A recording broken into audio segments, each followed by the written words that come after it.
ஈரானுக்கு ஆதரவாக களமிறங்கிய ரஷ்யா, அமெரிக்கா நினைத்தே பார்க்காத மாற்றங்கள் வரப்போகிறது.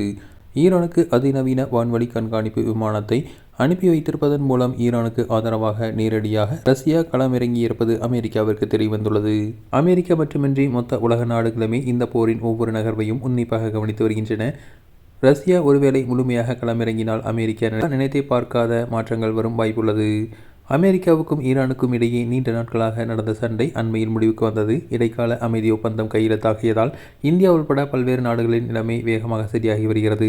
இந்த சூழலில் ஹர்முஸ் நீரிணையை கடக்க முயன்ற இந்திய உட்பட பல்வேறு நாடுகளின் கப்பல்கள் மீது ஈரான் திடீரென தாக்குதல் நடத்தியது.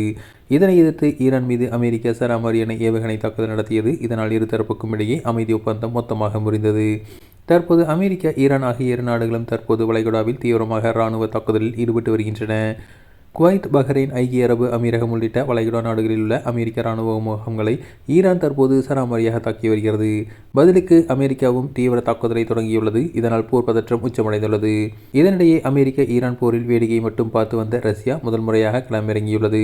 ரஷ்ய அதிபர் புதின் நாட்டின் அதிநவீன இராணுவ கட்டுப்பாட்டு விமானத்தை ஈரான் தலைநகர் தெஹ்ரானுக்கு அனுப்பி வைத்துள்ளார்.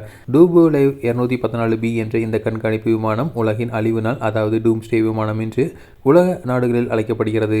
போர் அல்லது தேசிய அவசர நிலைகளின் போது வான்வழியாக இருந்து கொண்டே ஒட்டுமொத்த இராணுவ செயல்பாடுகளையும் வழிநடத்த முடியும். இது ஒரு நடுபாடும் கட்டுப்பாட்டு மையமாக இந்த விமானத்தை ரஷ்யா பயன்படுத்தி வருகிறது குறிப்பிடத்தக்கது.